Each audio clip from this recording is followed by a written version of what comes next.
Baik, apa itu yang dinamakan dengan segitiga restitusi?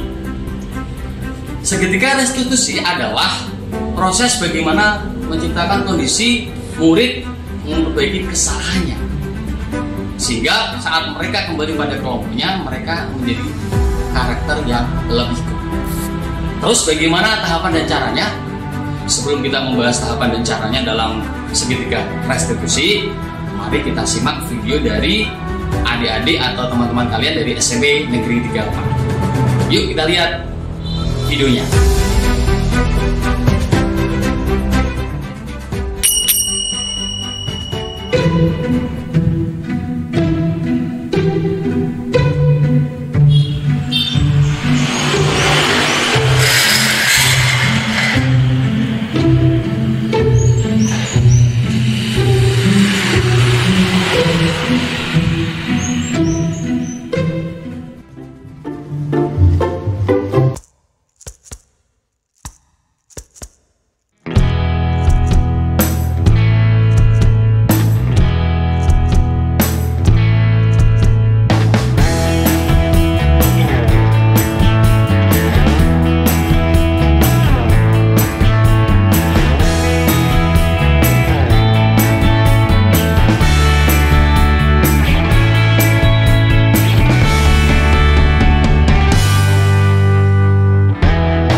Nah, setelah melihat video dari kasus tersebut, bagaimana penerapan dari segitiga restitusi?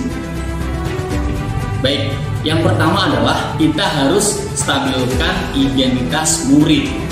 Kita harus menstabilkan identitas murid agar mereka tidak merasa bersalah, tetapi mereka tetap bertanggung jawab atas perbuatan yang mereka lakukan.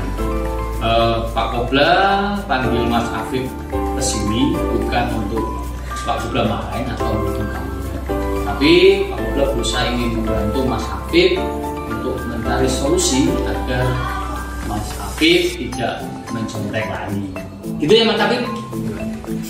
Baik, Mbak Jaril, Pak Kobla panggil ke sini bukan untuk bermaksud memarahin atau mendukung kamu.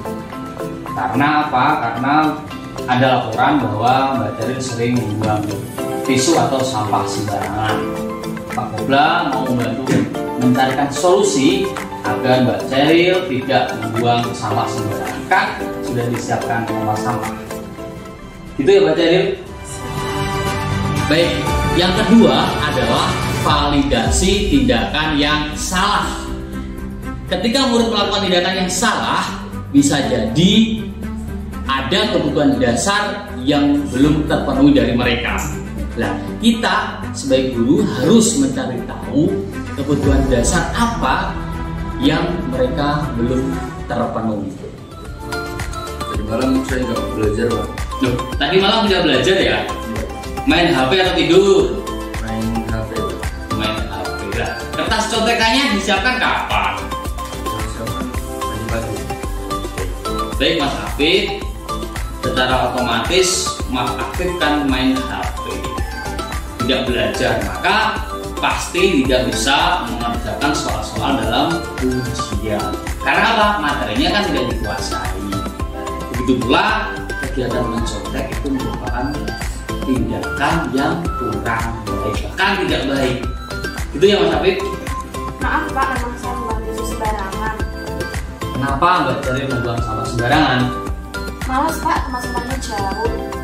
Ya, berarti informasi benar bahwa Mbak Ceril membuang sampah sembarangan. Padahal kan sudah disediakan tempat sampah. Maaf ya Pak. Baik, secara otomatis jika Mbak Ceril membuang sampah sembarangan berarti kelas menjadi kotor. Sehingga apa? Akan menimbulkan apa? Penyakit. Maka tidak akan membuang sampah sembarangan meskipun sudah ada tempat sampah yang sudah disediakan, itu berdampak tidak baik untuk kamu sendiri. Paham ya Mbak Ceril? Paham Pak. Oke, terima kasih. Tos dulu dong. Baik, tahap ketiga adalah kita tanyakan keyakinan kelas. Murid kita ajak untuk mengingat kembali keyakinan kelas yang sudah kita buat. Dengan begitu, mereka akan berusaha mencari solusi terhadap permasalahan yang ada dan dikaitkan dengan keyakinan kelas yang sudah kita sepakati bersama. Mas Afif, apa yang harus Mas Afif lakukan supaya tidak mencontek kembali? Belajar Pak, nggak main HP sama bisa membagi waktu. Belajar, tidak main HP, dan bisa membagi. Mudah-mudahan apa yang Mas Afif ucapkan barusan tentang belajar, tidak main HP, ya, bisa membagi waktu, bisa Mas Afif laksanakan. Kalau begitu Pak Kobla, terima kasih Mas Afif, supaya kamu menjadi pribadi yang lebih baik.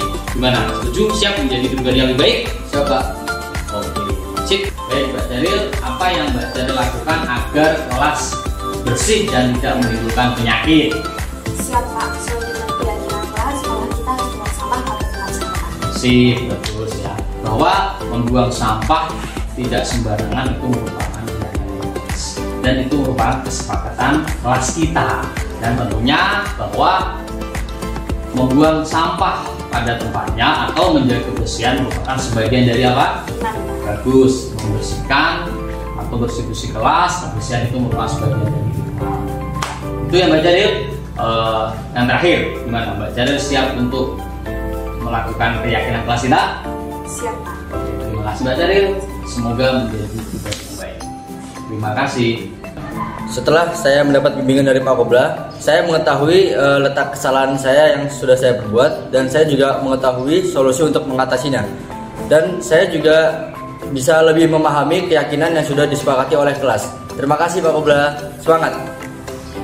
Setelah mendapatkan bimbingan dari Pak Kobla, saya menjadi tahu kesalahan yang telah saya perbuat. Dan juga saya telah mendapatkan solusi atas kesalahan tersebut dengan berbekal keyakinan yang telah disepakati oleh kelas. Terima kasih Pak Kobla, just luar biasa.